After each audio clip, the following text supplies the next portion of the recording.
Assalamu alaikum. Today we'll be making another really easy appetizer that you can break your fast on, and it's really great to have for iftar, and it's super tasty and super easy to make.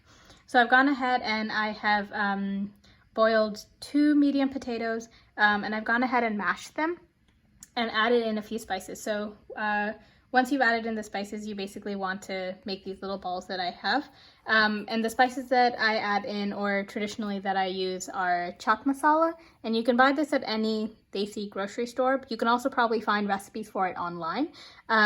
So I put in about 2/3 of a teaspoon of Chaat Masala, and it gives you a really nice tangy flavor. And then the other one is a roasted mix of black pepper and cumin. Yes, powdered cumin. And you can add about 1/4 of a teaspoon.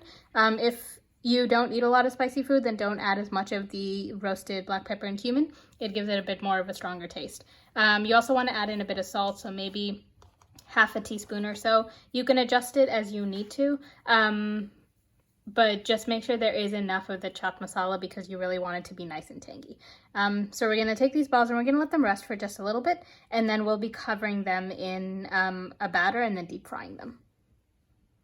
Okay, so now that we have our balls all made, we're going to make our batter. So our batter is 1/2 cup of besan, which is chickpea flour, and then a couple spices.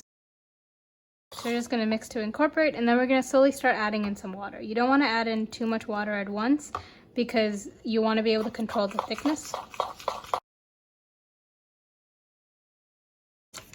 We also want to add just a tiny bit of baking soda. So it's just a little amount, and that's going to help it to fluff up a little bit. But we don't want to add too much because if you add too much, then it will absorb a lot of oil when you deep fry.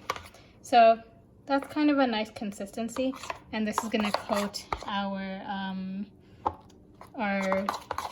potatoes very well. Okay, so over here we have a pot of oil that's already been heated, and so now we're going to take our potatoes. We're actually just going to gently drop them in, coat them.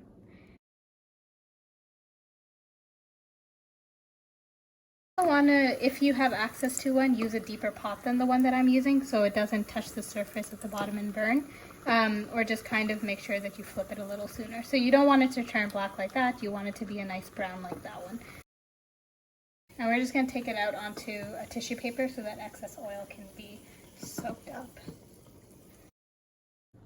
Okay, so we've taken these off the oil, and I just want to note that this is one of the last ones that I did, and see how these two are much lighter than those? This is how you want them. So you want them to be a nice golden brown. This one's a really pretty color, so just kind of for reference. And if you have some batter left over, what's really great about this is you can now use it to make pakoras. And so this is basically the recipe that my mom uses to make pakoras. And so I've basically gone ahead and added some thinly sliced onions. I'm actually going to add in a few more because the onions really add a great flavor once it's fried. And I've gone and added some chilies, and you can skip the chilies if you don't like it. And so similar to what we did before, we're just going to make like little portions, drop it into the oil, let it fry. So these come out a beautiful golden brown, and mine always come out looking like little aliens. So if you can find a way to make them nice little circles and the magic trick, please let me know and then share that with us, and send in photos so we can see how you're doing.